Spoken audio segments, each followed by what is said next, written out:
Good evening. My name is Ali Isami. I'm a member of United Nations Association's Enfield and Barnet branch, and I have pleasure in inviting you and welcoming you to the first webinar organized by the branch on the topical societal and international political matters, either local or international nature. Please remember that we are recording this session, so if anyone has got any objection, please raise hand. The general process would be a presentation, an introduction, followed by a presentation. And after that, we have the Q&A, and the mechanism for that would be by raising hand and typing your questions in the chat box, preferably. Okay, with that, I would like to introduce Sarah Hargreaves, who is the branch treasurer, to give a quick introduction to the branch. And over to you, Sarah. Thank you, Ali. Good evening. Enfield and the Barnet United Nations Association is a branch of over 30 members within the London and South East region of the UNA. The UNA is the voluntary arm of the United Nations within the UK. 2020 was the 75th anniversary of the UNA, and in the run-up to COP26 in November this year, it is now a busy year for events and activities on issues such as global governance, global justice, climate change, and building a more secure world for the future as we emerge from the pandemic and face a range of hostile threats around the world. This evening, as Ali said, is the first event in the new Enfield and Barnet's webinar series on local, societal and global challenges, which we aim to continue with similar events over the coming months.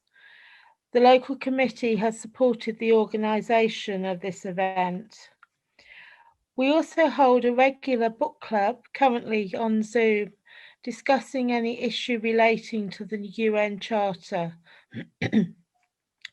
For many years, we have held an annual Model Security Council session with the students at Middlesex University, which is informative as to the workings of the UN and has always been well received.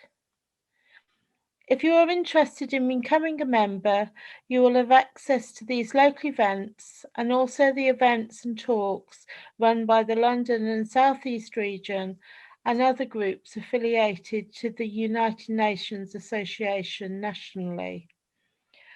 For information on membership, please contact Bill Linton on the email address shown on the slide currently. Thank you. Thank you very much, Sarah. I stopped sharing so that Trish can share her screen. Folks, for tonight's talk, we have the topic of vaccination or COVID passport. And I have pleasure to introduce the speaker, Patricia Shaw, who is the CEO and founder of Beyond Reach Consulting. She has 20 years of experience as a lawyer in technology and government affairs and regulatory affairs. She has expertise in financial services and data and public sector and health and education sector, smart cities. She also supports delivery of ethics by design across the so-called AI life cycle. Trish is a public speaker and a writer of Crisis Report. She's also involved in the institution called IEEE in a major project called Certification Criteria. And we have had the pleasure of working together on COVID-19, tracing technologies and ethics. She's also in ITech Law's 2021 update to the Responsible AI Global Policy Framework and Responsible AI Impact Assessment, and the Maxwell's book on the law of AI. It gives me much pleasure to ask Trish to take us through the COVID passport or vaccination passport issues, challenges, and opportunities from a critical societal and even global perspective. Over to you, Trish. Thank you. Well, thank you very much, Ali. And it's a real pleasure to be speaking here with the UN Association of Enfield and Barnet today. So thank you for the invitation, and it's an honour to be speaking for you and with you today. So I'll be talking to you about the COVID passport, its legal, ethical and societal implications. But before we start that, we have currently a real life social dilemma on our hands. In a world where governments and businesses and people across the globe are grappling with re-socialisation in the face of continuing, not post-COVID-19 pandemic, it is likely that it's here with us to stay. And the use of technology for a solution is raising increasingly more difficult issues. From a tool which started out by measuring our proximity to one another, to a tool that is pitched for our immunity, and from really from the not fully understood virus. It has now become, or is becoming, the means which is supposed to simply record the evidence of COVID-19 vaccinations and then potentially become a measure to digitally exclude. It is remarkable how swiftly this relatively innocent looking technology can be swiftly turned to act as a gatekeeper to access goods and services, including health services, to allow us to attend events and to be used for cross-border control. In light of this, we have to ask ourselves, what does it mean to be human in this global and technological age? In this time of reset and rebuild, what kind of global society do we want to create? Going back to the way things were before is unlikely to be a real option. So we have the problem space. And I can't tell you it's simple, it is complex. Now, the background to all of this discussion about vaccine passports really is set against a scene where the world, for the most part, has trialled somewhat unsuccessfully with contact tracing tools and apps. With little data on reinfection rates, we also cannot claim immunity if we've had the virus before. We just simply don't know. In terms of some real stats and facts that we have at our hands at the moment, as of yesterday, there were 182,545,442 coronavirus cases and nearly 4 million deaths, all as of yesterday. We still do not understand the virus nor its various strains and strands, including Delta, and we don't understand them sufficiently to provide us with any real certainty about the use of technology. On the 8th of March, China already had Alipay health code app in situ, offering its users a QR code and a red, amber, green status based on their health and travel histories. And when that was launched, they also launched recently launched a COVID-19 certificate for international travel, which included vaccination status and viral testing results. This is now also available via WeChat in China. On the 28th of March 2021, Japan started to issue a digital health certificate to its citizens who have been vaccinated against COVID-19. The vaccination certificate is primarily for international travel, but in line with standards, it's used by the European Union and the Southeast Asia Common Pass. In the UK, we've currently got the NHS COVID Pass, which shows you your coronavirus or COVID-19 vaccination details or test results. This is seen to be your COVID-19 status. And amidst the market of fake test certificates under investigation by Europol at the beginning of this month, that's the 1st of June, Bulgaria, Croatia, Czech Republic, Denmark, Germany, Greece and Poland all started to begin issuing their EU's digital COVID passport, the Green Pass. And they have now started to connect to a European Union gateway, which allows for verification of digital certificates hosted by the Commission's data centre, which is located in Luxembourg. The corresponding EU regulation on the certificate will enter into force, hopefully by the 1st of July, meaning that that will be accessible then to all 27 member states. And that may start, hopefully, to use that system or potentially to use that system. Many countries have simply updated their COVID tracking and tracing apps. Many, like France, for example, Tu Anti-Covid is their app that they were using prior to the certification process for COVID vaccinations, and they've just simply upgraded that tool. Many others are the same tech providers who behind the scenes have just upgraded the existing CTT, CTA, so that's COVID tracking and tracing tools, or COVID tracking and tracing apps, such as Germany, where Deutsche Telekom is at play. In Israel, they've used Pangaea, their digital ID and border control software that is incorporating, or is proposed to incorporate, a biometric smart card that will store antigen and antibody test results to allow passengers to enter and board flights at international airports, and at their own airports, of course. So no country has taken up their proposal yet to interact with that and engage with that, but this is open to, the technology is there. Personally, from the Israeli perspective, they don't believe the technology should be used by private sector instead, but they believe that governments should be the ones approving where it is necessary for implementation. In the US and Canada, the responses are varied from state to state, very fragmented, varying from bans in some states to tech giants like IBM and Salesforce selling their technological responses.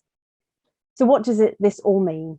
Well, the outcome that we all want is we all want our freedom back, but at what price? What price are we willing to pay for it?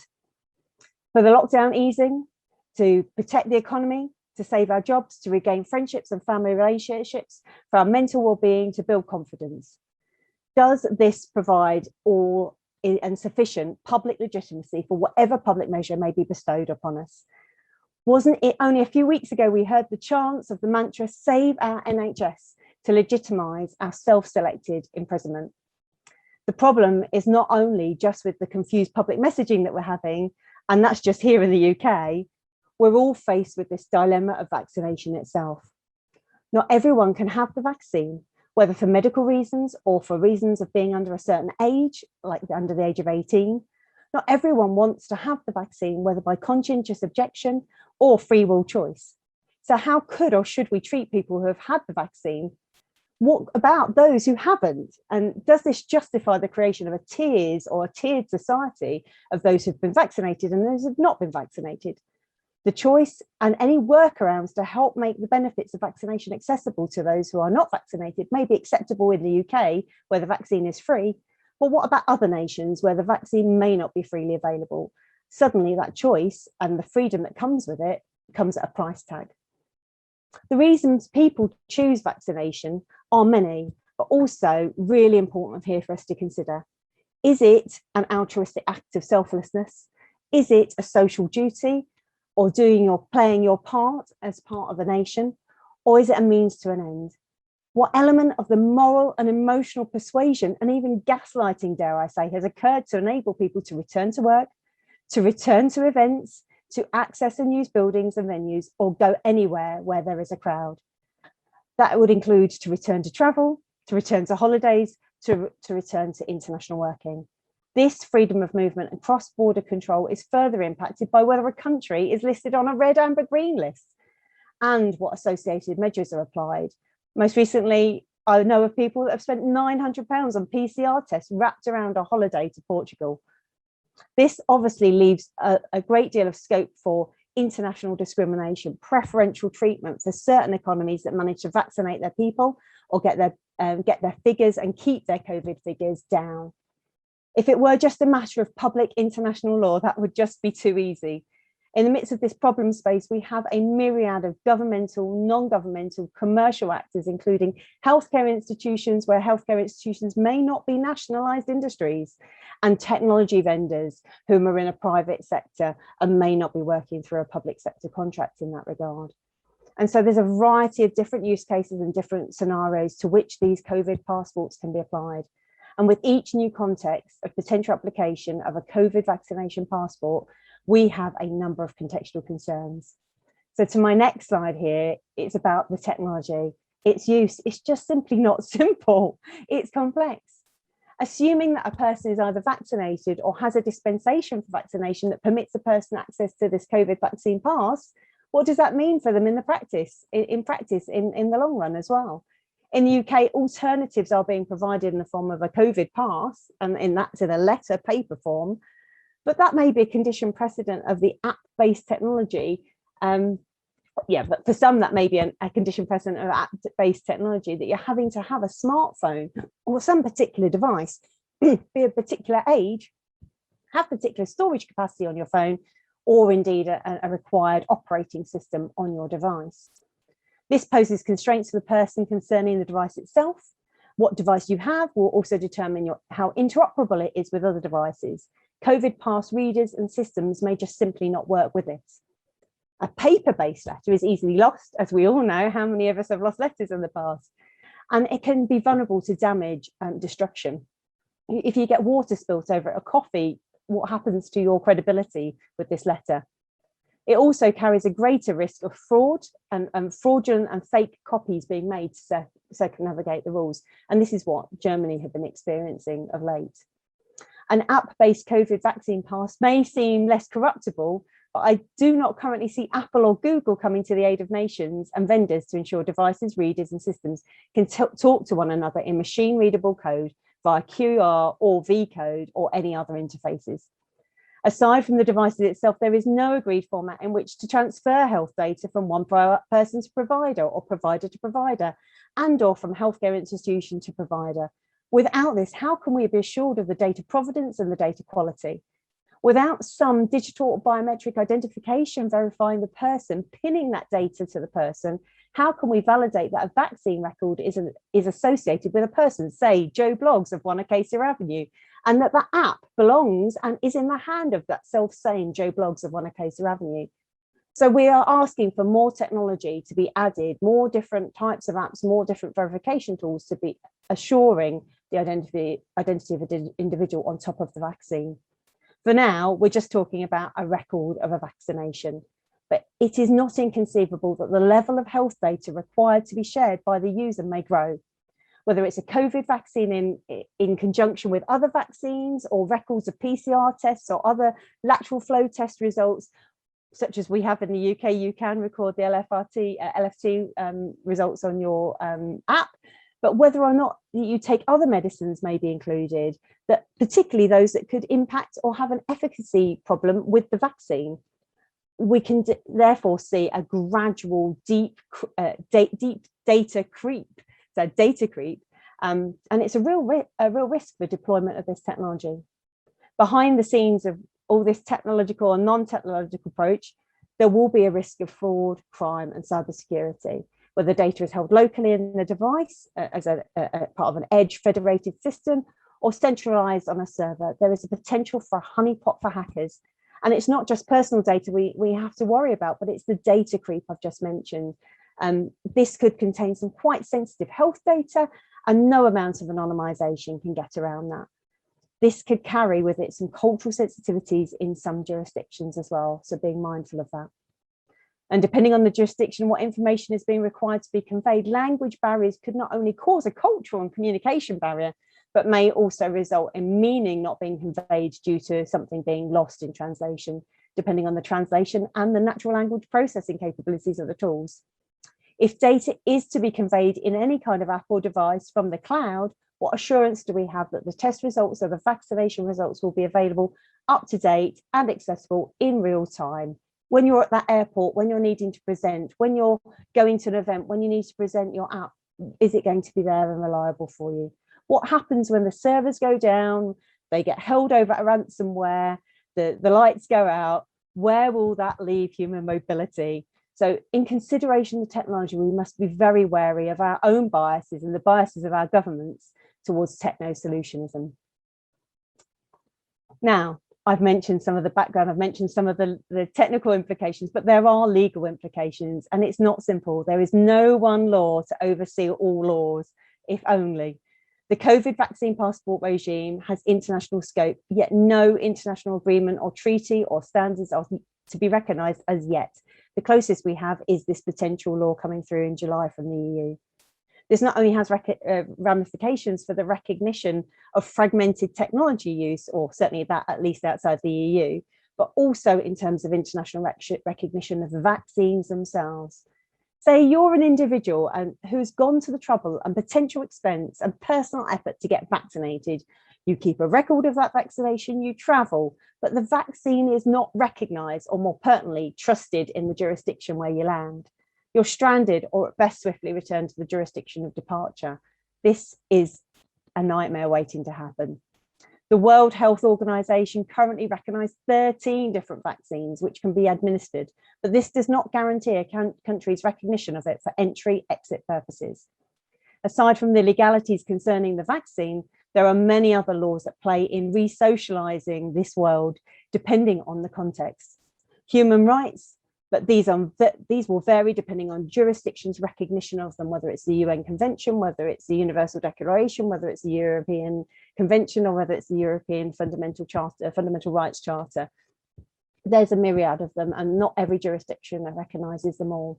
We have public administration law and determining what is in the public interest and what is within their scope of duty to provide as a public service. We've got consumer rights, enforceable between vendors and consumers, but other parties may not be subject to these consumer rights. Data protection rights, where you've got data which is being held between a data subject and a data controller or even a data processor. We've got tort and negligence. There may be a duty of care, a breach of that duty of care. There may be some harm. There may be sufficient causal nexus, but is there going to be damage? Is it going to be the damage that is reclaimable by law under tort or negligence? And we've got contract, which is between two or more parties. Perhaps in the ecosystem itself that I've mentioned, there's going to be a variety of different players in this, vendors and public service bodies and private sector bodies and individuals all playing their part. Those that administer the vaccines all playing this part in this ecosystem. So we've got a whole supply chain of technology, data, services, people. And that's where contracts all lie as well. Not everyone has access to all of them. And we've got discrimination, equality law, and of course, medicine law and international travel and border controls. It's not straightforward. No one clear route of redress for when things go wrong, no clear apportionment of risk or liability, no stated penalties for when people do not do things right. So ultimately, risk and penalties must sit with individual actors or between individual actors. So an individual human being downloading an app, consenting to their data being shared on so they can travel, is highly unlikely to be considered in their, or is unlikely to be considering the legal ramifications when they do so from their localized app store. They'll be relying on and trusting that the ecosystem has this sorted, or at least that the government or the body backing the app and COVID passport, vaccination passport, has at least had all this in its contemplation, like the NHS. So in terms then of ethics and ethical implications, having stated all of the technological, the background nuance of this and the legal nuance of this, the vaccination status itself does not actually provide evidence of a person's risk to others and to them or to themselves. It cannot vouch for them, nor can it vouch for them being not a carrier of the virus, nor can it vouch for them being 100% provided with 100% protection from catching the virus or suffering symptoms. Aside from questions of efficacy and transmission, we are still unclear as to the durability and the coverage that any vaccination would provide for variants of the virus. So that in itself has to bring to the fore the ethics of the background and therefore the ethics of the rollout of any vaccination passport itself. It is therefore something that we ought to be thinking about, that where does a company, does a country, does a government have a robust basis for making decisions with this kind of tool? When it's saying you have been vaccinated or not been vaccinated and the assurance it is purporting to provide, this is a real ethical consideration for any organisation attempting to roll out a COVID vaccination passport. And they need to consider this first and foremost, not least for building trust, but also for building adoption. They need to be thinking about, is this intervention justified or justifiable? Does the rollout carry with it public legitimacy? And with that, there are going to be other ethical implications for the individual person and for a group-centered approach as well, in terms of group harms. So just to name a few with the ethical implications for the person, we can think about, should the person have a choice to be vaccinated or not? And if they have that choice, if they exercise that choice, does that mean that they then are potentially digitally excluded because they are not then needing the app, and therefore the app allows them, or the the tool or the device that allows them to demonstrate that they've been vaccinated or not, then provides a barrier for entry, for access to goods and services, or access to borders and travel. And even if people have the devices, they have the commensurate level of storage capacity and operating system, do they then have the digital skills commensurate with them to operate them in the way needed for the COVID passport to work? And even with the device and the digital skills, is there a choice at all?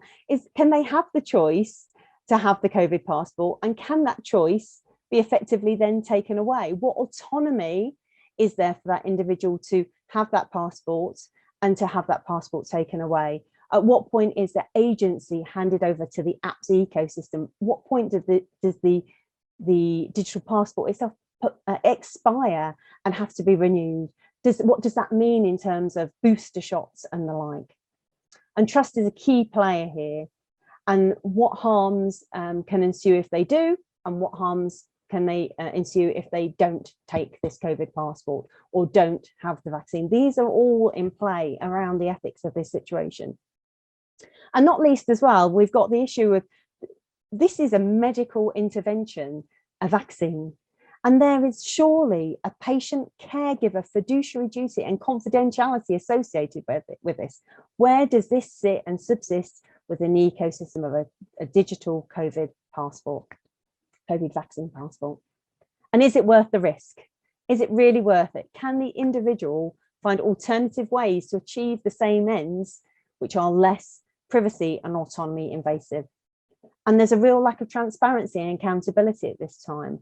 Not every app or tool has a data protection impact assessment. Not every app or tool has clear guidance as to what they're doing with the data, how they're dealing with it, where your information goes behind the scenes. So there's a lot going on which individuals don't necessarily have privity. And then with group potential risks of ethics and ethics harms here, we've got certain groups who may be excluded from vaccination and participation at all. And that's people who are perhaps pregnant, or perhaps people who have certain allergies. Some groups, like those under 30, may only be offered a certain kind of vaccine, and that precludes them perhaps entering a country that doesn't recognise that vaccine. So we're going to have some kind of tiered approach, whether we like it or not. And people are therefore not being treated equally from the start. And the groupings, the categorization, if you will, of people and the scale of the deployment may demonstrate that justice in individual circumstances, this Einzelfallgerechtigkeit, as they say in German, may be lost. And so how will others in the group categories recognise harm that's being incurred for other members of the groups? How do group members come together and find a way to seek redress? Is there a redress mechanism? And if there isn't one, is that not disturbing in itself? And with all of this, what is the level of assurance that all parties involved in the ecosystem will play their part to ensure integrity? Is there going to be sharing of information between international agencies, for example? What assurance can we have that very sensitive personal information that was given in a confidential environment potentially is not going to be shared cross-border, certainly without our knowledge and consent? So here we can see that this is no longer a case of just pursuing a simple outcome of getting our freedom back, like a consequentialist approach, if you want. The ends have to justify the means, and we have to see some utility in it, I suppose, from that perspective. Now, I have delved a little bit into the societal implications, so do forgive me if I have a little bit of repetition here. But what is this doing for us as a society? Well, it's opening up, isn't it? It's permitting re-socialisation, isn't it? Permitting people to go to work, to earn a full wage, if their jobs are still there. Is this permitting people to see their families and their friends and all the mental health and well-being benefits that come with that?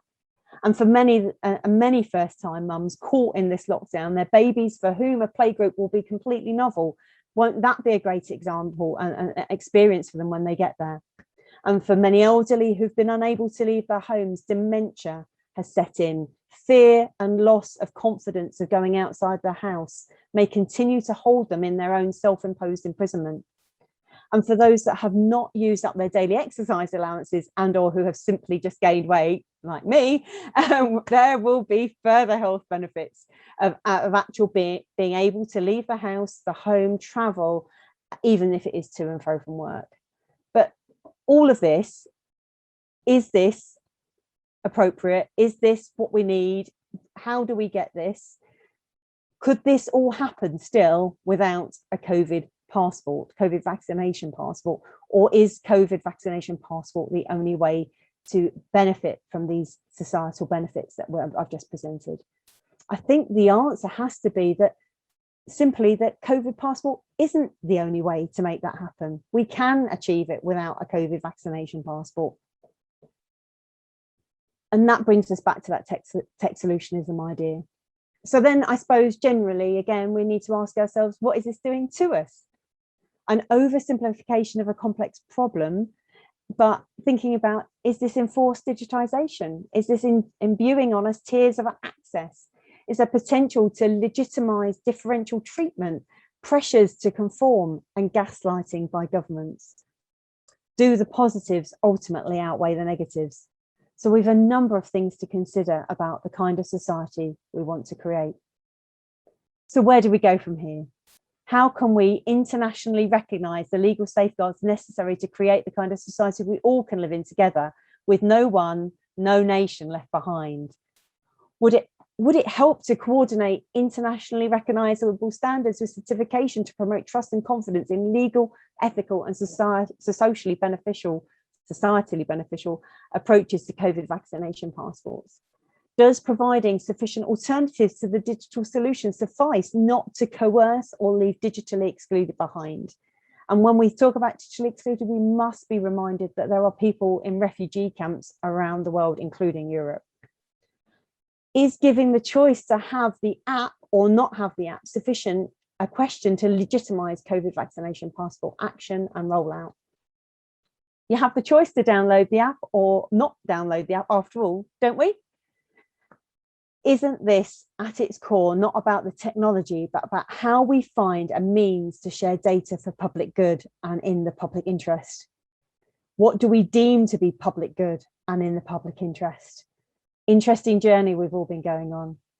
And is this a reason to justify a one common pass for all? You can see it.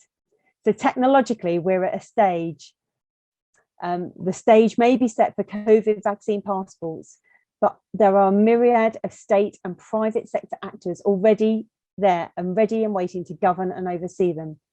But do they have sufficient competence, capability, and capacity to identify, mitigate, and manage and monitor a fraction of the complexity that I've highlighted tonight, particularly even more so at a global scale?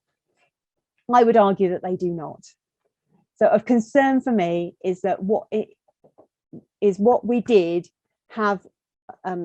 have done so far could have been, and what we had before COVID, and what we're now trying to prescribe, could that all be readily eroded? What we have in our hands today is potentially an incredibly powerful tool that could, as well as it could be used for us, be used against us. And therefore, with sufficient political will and power will behind it, it could easily turn. So the question is for us, I suppose, and as people as part of the United Nations Association and those who really want to see systemic change and action in society around us around the globe, is now more than ever the time that we must keep all power in check. This is not a time to rest on our laurels.